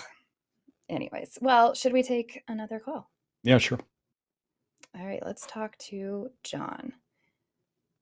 Hey, John, you're on with Seth and Eve. How are you doing tonight? Hi, I'm doing good. Just got off work and I'm just doing some writing. Nice. Well, yeah. thanks for calling. What do you want to talk with us about tonight? Well, this is a continuation of a conversation that me and Eve had a couple, like 5 days ago or so. And Seth, it's fun to hear you talk to you, I guess, right now. I used to follow you for a long time, and then kind of like stopped commenting on all your stuff because I was frustrated because I thought you were kind of like a different type of atheist, and I made like a decision a long time ago that I wasn't going to talk to the atheists that were involved with what I call with the transgender stuff. But The anyway, transgender stuff. I'm already worried about where we're going with this call. To make based sure off of that I understand, when I came out as someone who supported people who were transgender, that turned you off, and then you sort of stopped engaging and unfollowed me in my page. Is that what I'm hearing? I mean, I wouldn't put it that way. In fact, it's more particularly like I'm against the surgery that's done on the young girls. I mean, and the young boys, I guess, particularly. But he's against the young things that girl don't thing is really happen. stupid. He really likes to lie about trans people and call every show to lie about trans people. If you want to Yeah, I was talk gonna about ask- theism, I John, remember. go for it. But we're not doing this. I was going to Yeah. say, I don't know what lies I I've don't ever think he told. could In fact, articulate my I- position on trans people. So the idea that he left my community or left the show, to me, doesn't really wash. I don't think you It's could articulate my absolutely- position. Yeah, and it's wild that you wanted to just like announce bigotry, because now I'm remembering our call last time and why I ended it, because it started turning into you wanting to debate things that don't exist, as Arden just pointed out. Do you want to talk to us about theism, or is this going to go like the super bigoted route tonight? Because I'm just No, gonna in be fact, done with I think all I of it. asked him. we didn't I opened the talk about door. anything. I opened the we door and talked asked about- him why you left. Fine, go ahead. Let's talk about the Bible. Yeah, let's Yeah, talk no, about but we didn't talk about anything goofy last time. But before we hung up, I think someone said that in the chat that John's like a transphobe, Yeah, we and don't. you're like, ooh, We yeah. don't have to. And I was like, If you want to just get to the Bible, we can just get to the Bible. Otherwise, let's not Okay, yeah. even engage on that. Cool. I mean, that's kind of crazy, though, right? I don't know. That's absolutely like it's terrible. Do you want to talk about Hey, the Bible, or We'll do give you you 10 wanna seconds not? to talk about the Bible. I mean, to be honest, if I had to like choose which issue I think is more important, but if you guys are like don't have that conversation, John, I'm muting you. This is your Let's last just dump him. chance. Bible or okay, good. Yeah, Bye, I agree. John. Not Let's just into dump him. it. It's already a bad start if we can't like get to the thing that you called in for. Okay, let's chat with. Let's see. Do you have a preference on which call we get to next? No, just the next in the queue works fine for me. And I think we can manage the calls pretty well if we have somebody who's overstepping a bounds. I think Eve and I can probably pull the plug pretty quick for you. Let's see. Steve, how are you doing tonight? What do you want to talk with us about? Hi, I hope you're good. So this one's a little bit different, I think. My kind of point is the chances of our existence are almost impossible, but almost like a supernatural number. Supernatural number. I don't know what that means. Well, the odds of our existing right at this moment are like super, super high. I don't know if you agree with that. I kind of presume that you do. I don't know, because I don't know how we would know that. Well, you can. I think it's like 1 to over 400 trillion plus. It's like an incredible number. Yeah, but we do exist. So here we are. So it happened. But I'm more interested in getting to where you're going with it. Yeah, but so that is my point, that we do exist, but it's an incredible number that we do exist. And then there's quite a few top scientists or philosophers that can give a good argument for a simulation. Now, I'm not going to argue about the simulation, what it is. If it could be a god or humans in the future. But the point is that is actually, it is possible. I think even Neil deGrasse Tyson at some point, I think he gave it a 50-50. Now that might be taken out of context, but there are a lot of top scientists that could say it is possible. So from going from something that could be possible, that is maybe supernatural, compared to the odds of us existing at this moment, leans towards something spooky going on. Have I made myself sense?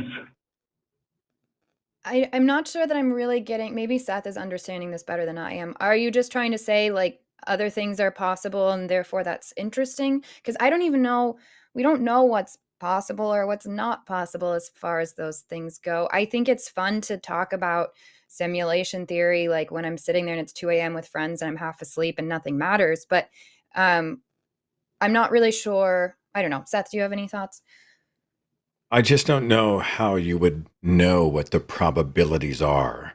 I don't think anyone knows what the probabilities are.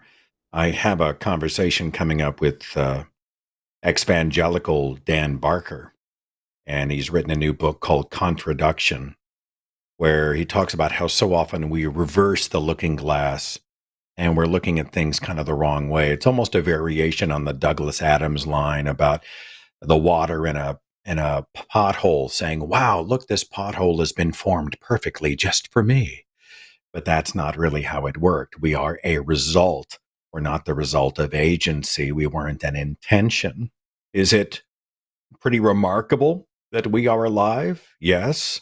Do we know that there are other types of life in the universe? We have no way of knowing any of that. Do we think we are the center of all things? Do we think any of these things? I just don't. I think there are a lot of assumptions that we are making. It's remarkable that we exist, but to take the leap to say it must have been or may have been supernatural, I still think there's a burden of proof there that has not been met. Well, I think the trouble with the burden of proof is let me just go with the odds thing. So we don't know what the odds are, but they're that huge, they're almost unimaginable that we're here right now. We don't know. I mean, we just don't know. How would we know what the odds are? Well, it's an incredible number. I'm not saying what the number is, but it's almost unimaginable, the number. But it's basically irrelevant because we do exist. And I think that is the point. No, but that is we only find it remarkable because we're the ones existing. It's not actually that remarkable. We exist. I mean, I'm not sure. Well, where to go that's where from I there. definitely disagree, because it's incredible that we exist at this moment in time. It's incredible to us because we're here and we're experiencing it, so it feels incredible to us. But like, what do we? Yeah. Do we that is start the now point. believing all kinds of potentials just because of maybe possible potential? I'm just trying to understand your claim here. We can also say, too, if I can dive in quickly, Steve, that if we're talking about hundreds of billions of galaxies, it could also be argued that it would be actually against probability for life not to exist, and for complex life not to exist, and for intelligent life not to exist. So I think we're making a lot of assumptions here at the beginning of the conversation. And a lot of it is human centric. It sort of assumes that we are an intended result. And I don't think that's been demonstrated.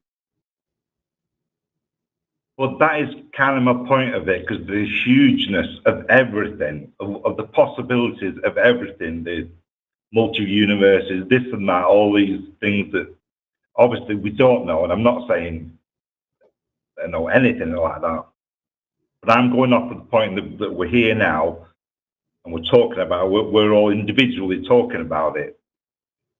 When the simulation, I don't just mean maybe the Matrix thing, or possibly some form of a God, definitely not the Bible God that you argue well against, but just something that we can't ever know about. And that could be the point of it, that we exist now and we're never supposed to know about it. I don't know if you're in the Hitchhiker's Guide to the Galaxy, if you ever sussed what it really was, you would be taken out and started again in a harder one. It's kind of a joke, obviously, but that was the point. The point of it is that you will never know. Then how is it relevant? I'm saying that could be an option of what is going on in our life. But that's the same as there not being something. Pardon? If we can never know and it's not detectable and it's just this idea, then it's the same as if that there is no big thing existing out there. Well, I'm not sure what you mean, but what I hear is what if, right? Okay, fine. Well, yeah, I mean, I guess it's not impossible that the universe doesn't exist inside a giant snow globe, which is being held in the 8 tentacles of a giant purple space octopus. Yeah, I mean, disprove it. Anything's possible. Have you considered that simulation? There's nothing we can really do with these things. I think that's all we're saying. Trust me, I don't have the answers. I'm not coming here saying I've got the answers. No. But I think my point is the hugeness of it. And then there are realistic possibilities that very smart people have given. So when you compare them two options, I'm leaning towards whatever it is, there could be something else. And I mean, if it's demonstrated, call us. If right, because how do you determine the difference between what's realistic or unrealistic probability? And I'm not sure that I buy that it's unknowable. I mean, never say never, right? I mean, we know how our reach into the cosmos is so unbelievably limited, but I just don't like the word the idea that we'll never know. I never want to say never. I think that remains a goal, to try to find out for sure. No, I agree. I'm not saying that is my point. I don't have the answers to it. Okay. But what I'm trying to say is the odds of us existing are incredible, but they are incredible, but then the chances of being something else are not that incredible. I don't know what to do with it. I don't know, because I don't even know that I can agree with the... I'm not sure that I can even agree with this thing that it's incredible, because to me it seems inevitable, because here we are. So how do we know that there was ever a chance that we weren't going to exist? I just think these are massive leaps that we're taking, which is why evidence and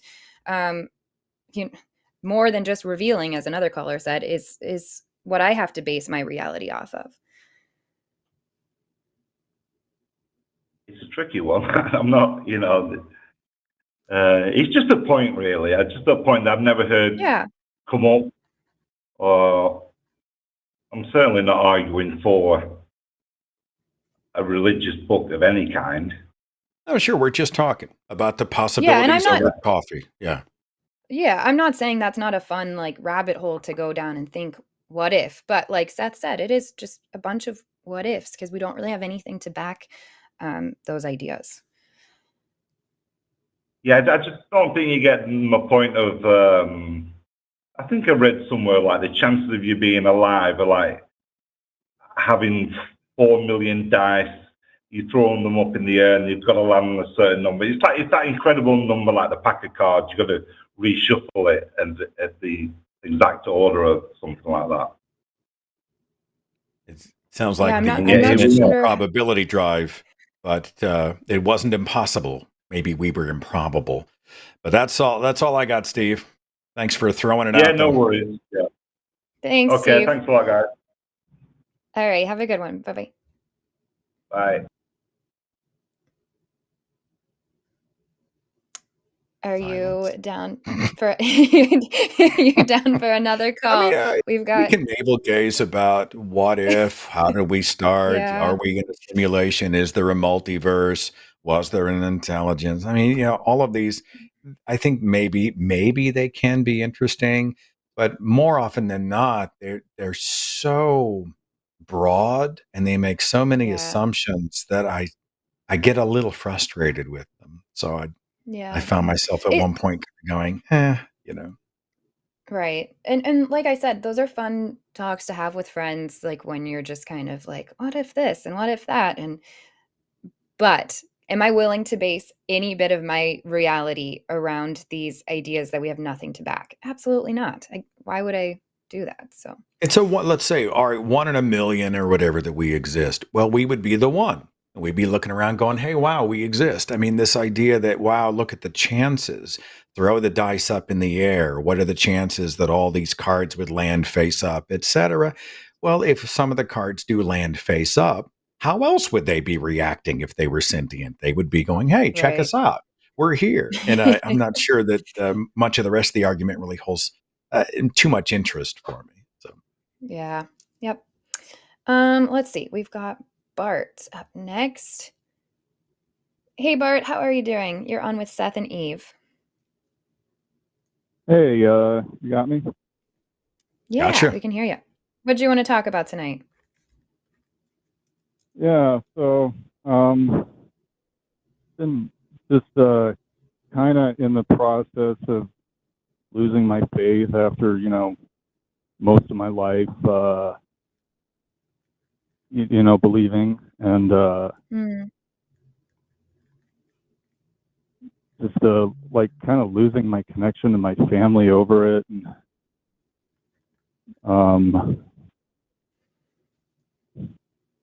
shit, I had a whole thing planned out. Now that I'm on the line, kind of. You're doing fine. It's all good. It's tough. Take your time though. Can I ask how long you were a Christian and what denomination you grew up in? Yeah, so I guess well it's nuanced. Like I kind of like started losing faith in the Bible shortly after I was an adult. I'm in my 30s now. Was a theist for most of my 20s, just like a deist, I guess.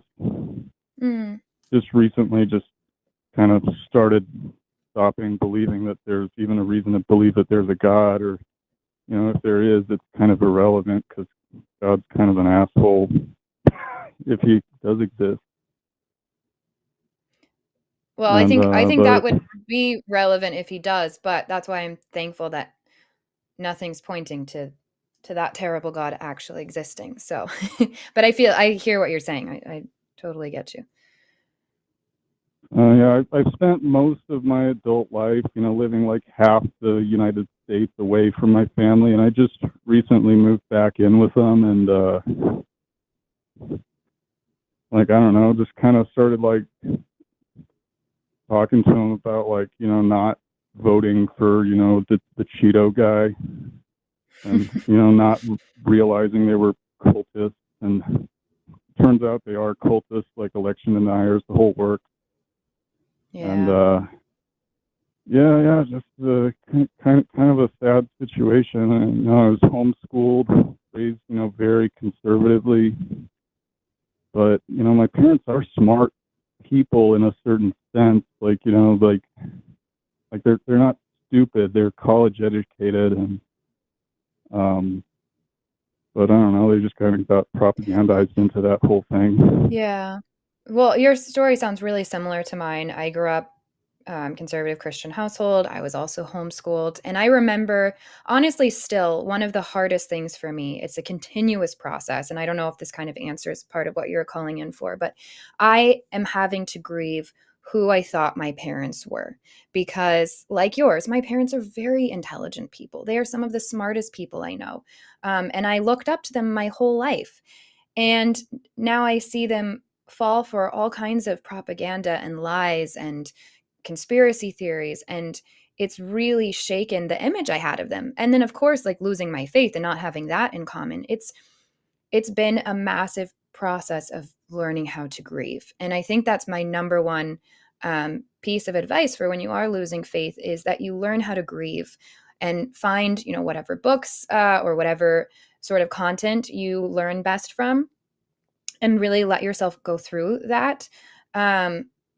And also know that it is okay to still, I think so many people are quick to say you need to cut them all off and not have any conversation. Have whatever conversations you can handle and that you feel they can handle as well, because I think this open dialogue can end up being really healthy and good, but also learn how to set proper boundaries. And that's, my heart goes out to you more than anything for that, because that is such a really shocking, difficult place to wind up, especially when you weren't trying to get there. I don't know exactly what your process was, but if any of your loss of faith was unintentional, as mine was, then this is like earth shattering in a way. So really proud of you for being able to become skeptical of what you believed for so long. Seth, I don't know what you want to add in there. Let me take a guess at the scenario with you and your family. You go in and you see or hear them say something that's nonsensical or factually wrong. You say, no, that's wrong. And you try to explain why it's wrong. And you try to explain what's a better idea. And they protest and they say, no, you're wrong. And then before you know it, voices are raised, everybody gets pissed, and things are worse when it's over. Is that how it's going down?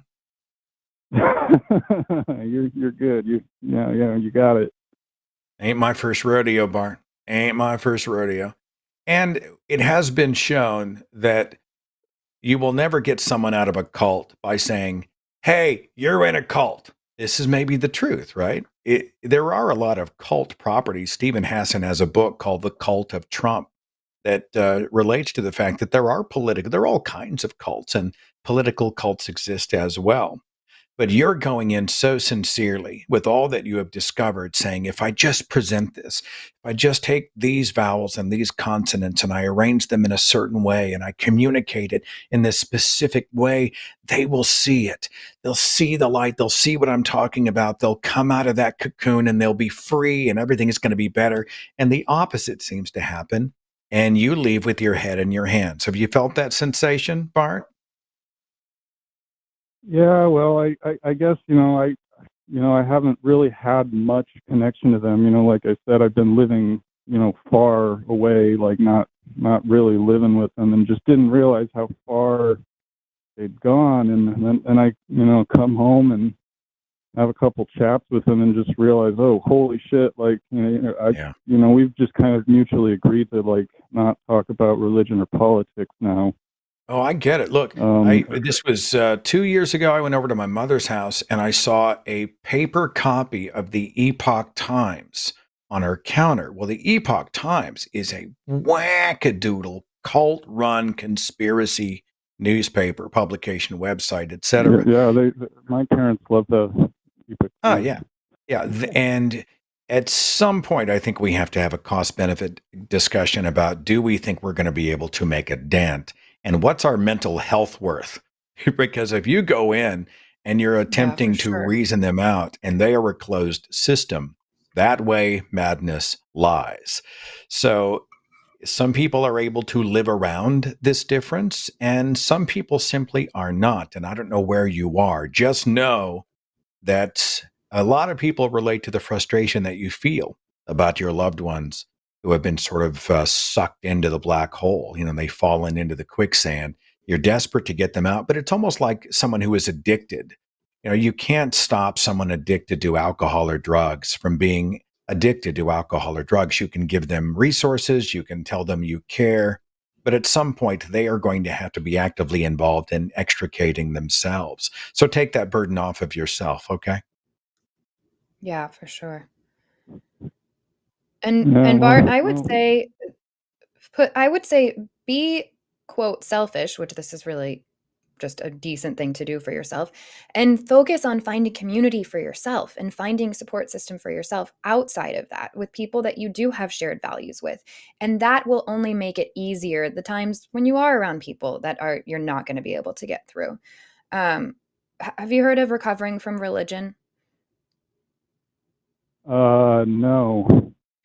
Check them out. Something They to have be so looked many into, I amazing guess. resources. Yes, I think that will be really helpful for you. Because you're in the toughest part of it all right now, I think, where you've kind of had some major realizations. Your family is on a completely opposite wavelength. And I remember like feeling that hopelessness for the first time of where it's like, oh my gosh, they're not joining me in this process, in this journey. And like I said, and like I always say on these kind of calls, it is a grieving process. It's learning how to grieve. And like Seth said, a huge part of that is giving up the responsibility, because we were conditioned to think that we're responsible for other people's faith. And a big part of the freedom of becoming a skeptic is realizing that you're not anymore. You're not going to be like standing in front of God someday asked, why didn't you help your parents stop believing conspiracy theories, you know? So check out Recovering from Religion. I think they'd be really helpful for you. And if you're curious to find out more without actually going to the site, I produced a very short profile of who they are and what they do. And I'm going to throw that link into the chat. So that's just a clickable handshake to recoveringfromreligion.org so you can see who and what they are. Okay. All right. Yeah. Thank you, y'all. Of course. Thanks for calling. Bye, Bart. Yeah, Funny, after you've been doing this for 15 years, I've always got a link or something somewhere. I don't mean to do that, but I'm like, oh, look, here's a resource that we did years ago. Let me paste it. Or, oh, here's a book that I read that's fantastic. Amazing. So it's just one of those things. I'm always sort of going back to the well. Sorry about that. No, please. Because all I've got is, I think there's a TikTok one time 2 years ago. So that's a lot less helpful. Oh, my heart really goes out to Bart. That's such a tough spot to be in. I feel like so many people can relate to that caller. You know, you learn in some ways how conditional, you know, a lot of people who say, I love you unconditionally. But love is a word that people often toss around kind of recklessly.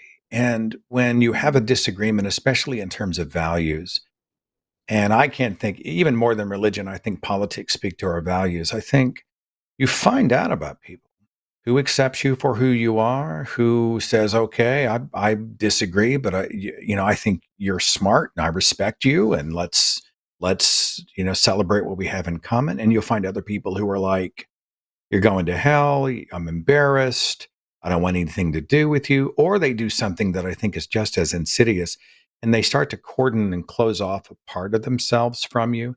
So they're in the same room, you have conversations, they smile, but you can tell they're not giving you all of themselves. Their love, in many ways, is conditional. And I love what you said about, I can't remember how you phrased it just now. Maybe you could reiterate it for me, but how you find it that some people simply do love you only conditionally, only if you validate them. And that just happens so freaking often. Really hits. Yep. You know? Yeah. Yep. And that's when you learn to set those boundaries, because it's not going to be an equal relationship anymore at that point. Yeah. Maybe someday, but it's not good to live on some days. So, well, I hope that Bart does check out Recovering from Religion, because I think when you're first kind of, I don't know, it's like being reborn. You enter the world in a whole new way, and you lose your footing because everything you had to stand on before, especially when you grow up like what he described, where you're homeschooled and you've believed this your whole life, it is earth-shattering. So I think it already sounds like he's doing amazing. To be able to let yourself ask the questions that he's asked to get to where he's at is already remarkable. So we've got one last caller. Are you ready? I'm ready. I don't think it's Jimmy, but their name is Jimmy. By Jimmy, I mean our Jimmy. This is new Jimmy. Okay. Hey, Jimmy. How are you? You're on with Seth and I'm doing all right. I How just you forgot doing? my own name. How you doing? Welcome. Good. Hello? What do you want to talk to us about? I want to talk to you about two things. Two things very important to me and very important to everybody also. It's talk about the end time apostasy and also sleep paralysis. Those are two very different things. I don't know if you're trying to tie them together, but let's pick one and then go from there. Okay, I'm going to pick the end time apostasy first. Do you mean end times prophecy? I think it end means time prophecy concerning prophecy? concerning apostasy. Prophecy particularly about your show. Hello? A prophecy about our show. Correct. All right, I'm interested to hear this. You guys don't like me reading the Bible, but I have to read the Bible for this one. You guys can rebut it afterwards, but I have to read the Bible to make my point. Okay, can we get a chapter and verse? Okay, so 2 Peter chapter 3, verse 3 to 5. 2 Peter chapter 3, verse 3 to 5. Knowing this first, that there shall come in the last days scoffers, walking in their own lust, and saying, where is the promise of his coming? For since the fathers fell asleep, all this has continued as they were from the beginning. Like your show fulfills that prophecy exactly to the dot. You must understand that in the last days, scoffers will come, scoffing and following their own evil desires. They will say, where is this coming he promised? For since our ancestors died, everything goes on as it has since the beginning of creation. But they deliberately forgot that long ago by God's word, the heavens came into being and the earth was formed out of water and by water. Are you saying even I are a fulfillment of prophecy according to this scripture out of the New Testament? Correct. Your show is a fulfillment of that prophecy. Like, for example, Christians are coming on your show telling you about Jesus. You guys are hardening your heart. You refuse to accept Jesus as your savior, and you continue to mock them. So that's why you guys are fulfilling this prophecy with 100%. I don't know. Eve, do you feel like you've got a hardened heart? Do you feel like you're calloused and jaded and not receptive? I don't feel that for me. I was actively trying to continue believing, actually, when I lost my faith. I was really sad to lose it at first. I was definitely not hardening my heart in any way.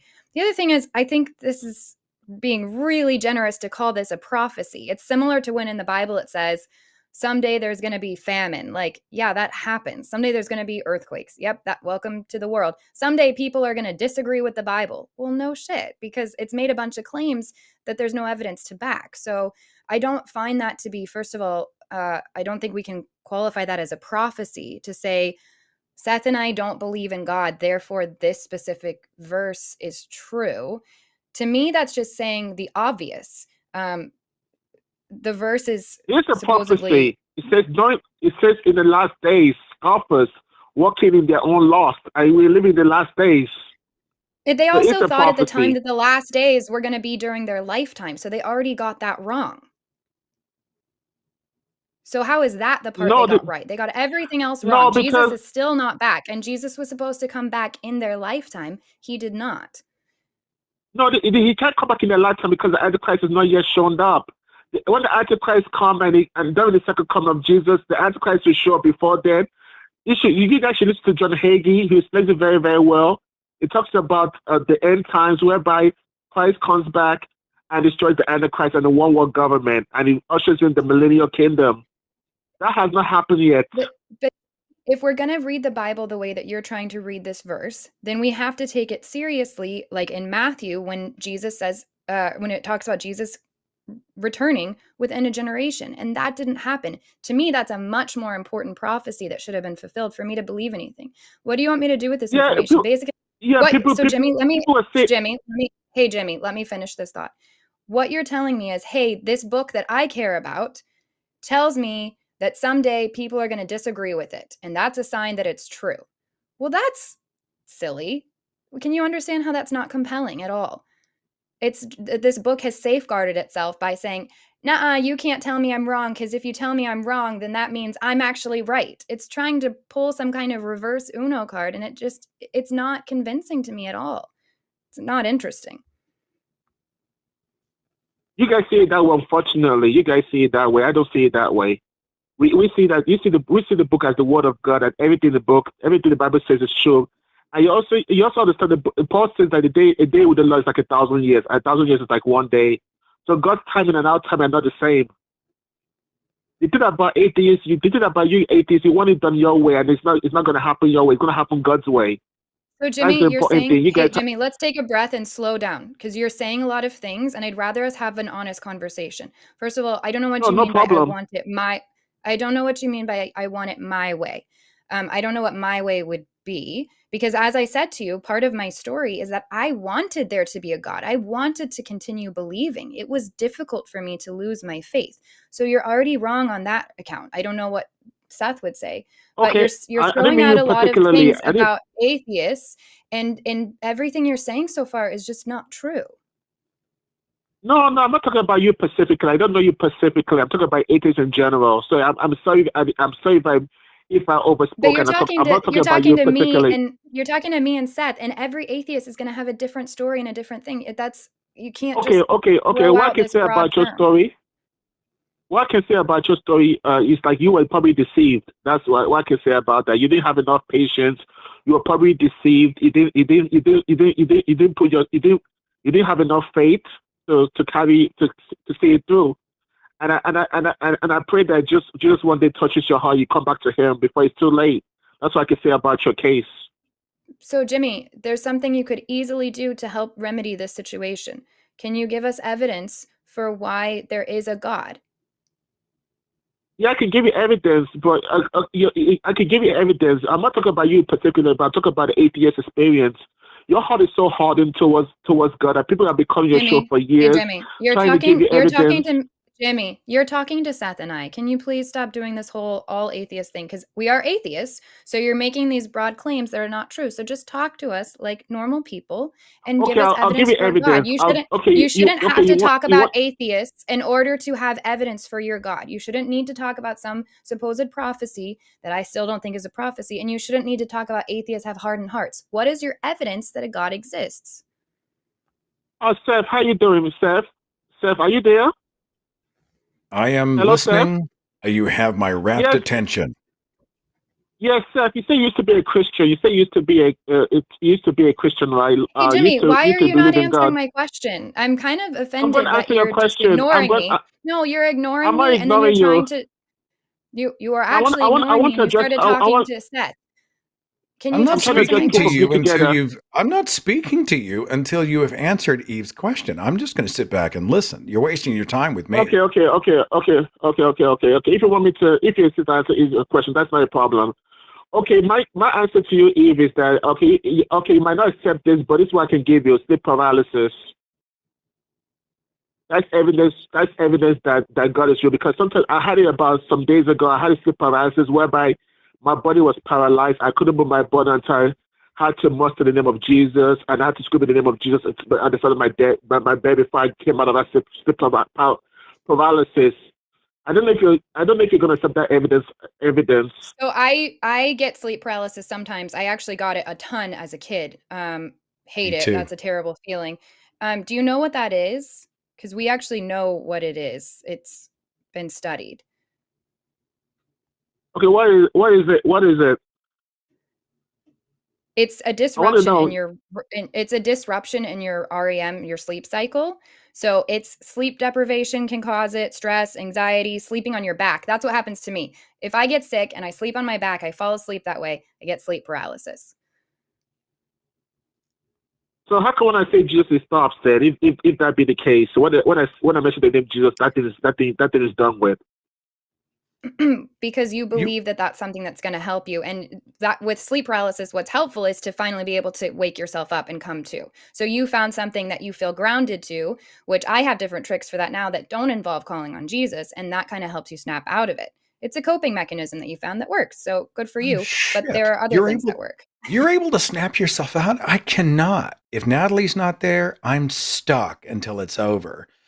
Jimmy, what's happening is that the body is essentially rigged for stage 4 REM sleep. The body kind of paralyzes itself when you are dreaming so that you are not acting out the things that you're dreaming about, right? So that's why if you dream that you're running a marathon, your legs are not actually running in place. They're in bed, right? You might see a twitch of the finger, etc. But the body essentially has been paralyzed for stage 4 REM sleep. But with sleep paralysis, you are at a higher level of consciousness. Sometimes you can actually see what's happening in the room. Many people will see a shadow or a presence, but your body still thinks you're at REM.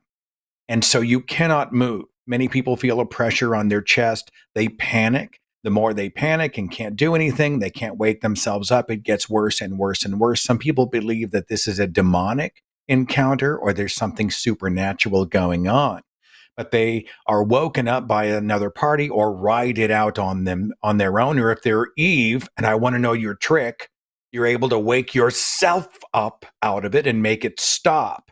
But the fact that you found a word or a trigger, an idea, a thought, a myth, a fantasy to make that happen doesn't prove that it's real.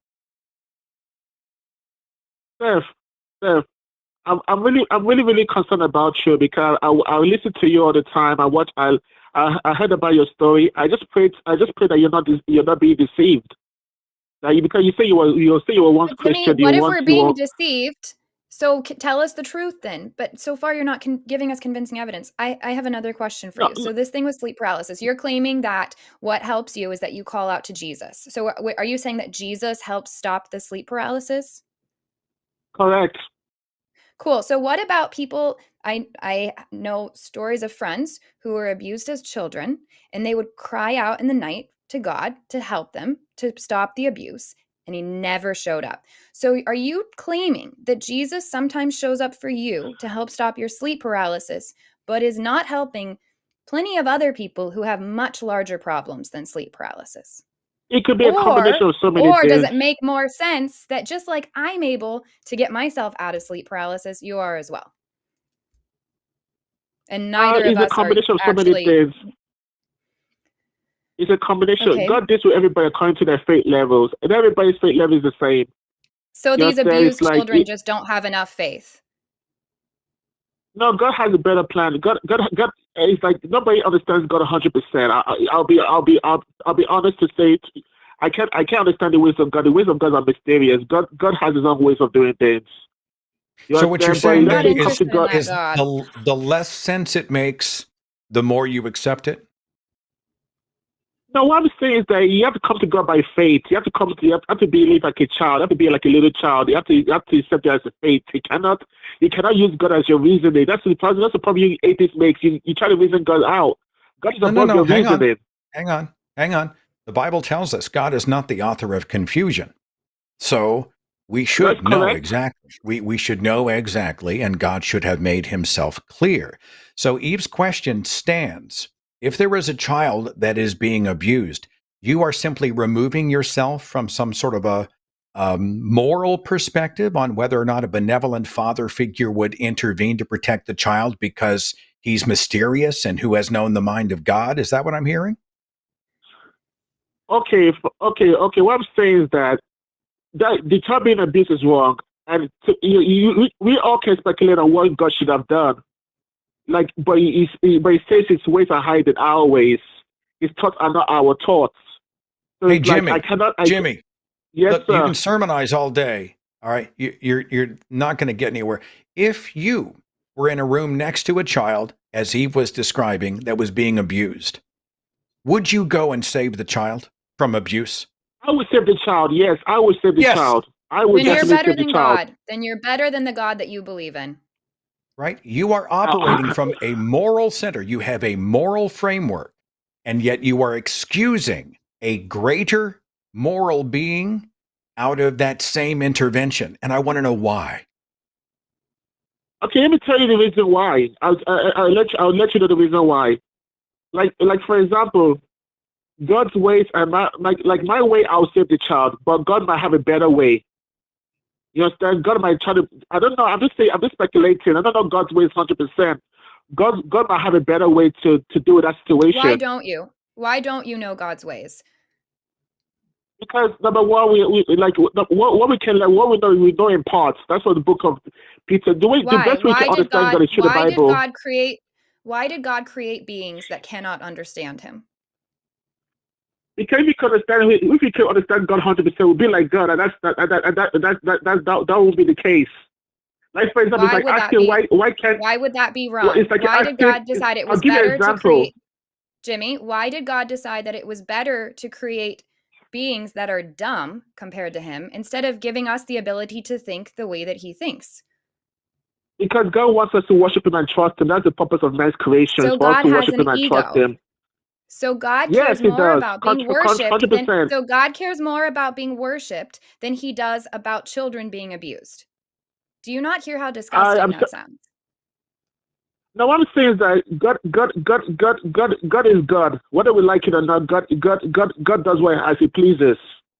What we can do is like humble ourselves down and let Him take control. If we try to take control, we make mistakes. I'm going to go back real fast. But you said that if God does not intervene in the abuse of a child, that God may have a better way. Right, and we may yes. What would the better way? What would the way that is better that includes allowing the abuse to continue? What might that look like to you? Like, let's let the abuse go on because there's maybe a better way. What's that look like? What are some options? Really, I can't really speculate what might be a better way, but because like I'm not God. I can't put my position. You want to know why you have trouble finding a better way? Because you have a moral center and you understand that the abuse itself is wrong and it must be interrupted and it must be prevented and the child must be protected. And when you are asked to say, okay, well, there may be a scenario where the kid gets the shit kicked out of him or is sexually violated or whatever, but God may be using that to create a greater good. I'm asking you to give me one example of what that might look like, and you cannot. And the reason you can't is because you have a moral center, right? Yeah, but it's so hypocritical of atheism to talk about morals. When all the morals when morality comes from Christianity, even I would go in and intervene straight away along with you. Wouldn't that be the moral act? We atheists would be right there with you. No, but what gives you the right to call anything moral? Since you're atheists, you guys don't believe anything moral. You guys don't believe in God. The same thing that made you answer the question when we asked you what you would do if a child was being abused, and you said you would go in there and stop it. When we actively have pointed out that your God is not doing that, the same thing that causes you to say that you would be more moral than the God you believe in is the same thing that we're doing. We're literally the same, Jimmy. What I'm saying is that it's like God is not like a genie that way you can just give him orders on what to do. He does everything according to His will, according to His purpose, not our purpose. Apparently, you can because you claim that your sleep paralysis is cured when you call out to Jesus, like some magic words. Yeah, probably Him. Whether He heals me or not, but when He heals me, it probably fits according to His purpose to heal me of that, so I can give testimony. So you're just lucky enough to be one of the few who is in line with God's purpose, and that's why He helps you with your sleep paralysis. But fuck these kids that are being hit by their parents. Huh? Like to me, like if like for example, Jesus said that if this cup passes for me, if I didn't have to, Jesus didn't want to go to the cross, but He says, Father, if it's your will I have to die to save humanity, then so be it. But it's like we cannot figure God out. We cannot put God in the test to be. That's such a good way to phrase it. That's such a good way to phrase it, Eve. If he can call out to Jesus and he is rescued from sleep paralysis, which is benign, but a rape victim calling out, please help me, God, and God does not intervene, one must ask why Jimmy was rescued in his hour of need and the rape victim was not. Yeah, that's wild. Yeah, Seth, can I talk to you, please? Because I'm very concerned about you, Seth. I'm really concerned that you're being deceived. How come you keep not wanting to deflecting talk to me? Yeah, how no, come I'm not scared of talking. I'm not scared of talking to you, but Seth, the reason why I want to talk to you because I find your story fascinating and interesting. And it's like you say you were a Christian, and you had parents that were Christian, and it's like I'm just so fascinated that it's like Seth, I'm so concerned about you that you're being deceived. And I care Jimmy, about you. I don't want you to. I'm gonna let you talk to Seth, and I'm gonna be done with the rest of this call and let Seth take it from here. I'm just gonna point something out. This entire call has been you preaching, and we have heard it all. I used to preach. It's very similar things to what you're saying, actually. We've heard it all. And what we're asking for is actual evidence, and you haven't provided any of that for us. You just kept preaching. I'm telling you how to get evidence. God does to everybody individually. You know, it's like God does to everybody in his own unique individual way. It's like what might be evidence for you might not be evidence for me. You understand? What might be evidence for Seth might not be evidence for you, man. I think here's the problem. If something is true, then there should be evidence for all. And it should be the same evidence, not some personal experience of sleep paralysis. So I'm good with this call. Seth is good with it. You continue ignoring me and just talking to Seth. So I would tell you to call my show. I'm not trying to ignore you. And you're interrupting me now. So I'm good. It's been a lovely chat. I learned nothing. I'm going to let you go. But thank you for calling tonight, Jimmy. Yeah. Okay. I think he's channeling the Apostle Paul. He's channeling the Apostle Paul. I do not permit a woman to teach or to have authority over a man. She must be silent. So whenever you direct a question to him, he's like, Seth, I'm really concerned about you. Seth. I want to talk to Seth. I think he's intimidated. Oh my God. That was hilarious. His last words were, what was it? Hello, sir. Wow. All right. Wow. Well, that was a fun time. Let's see. I'm supposed to make a few announcements, and I have been remiss about the shows that are upcoming. Tomorrow evening is Skeptalk.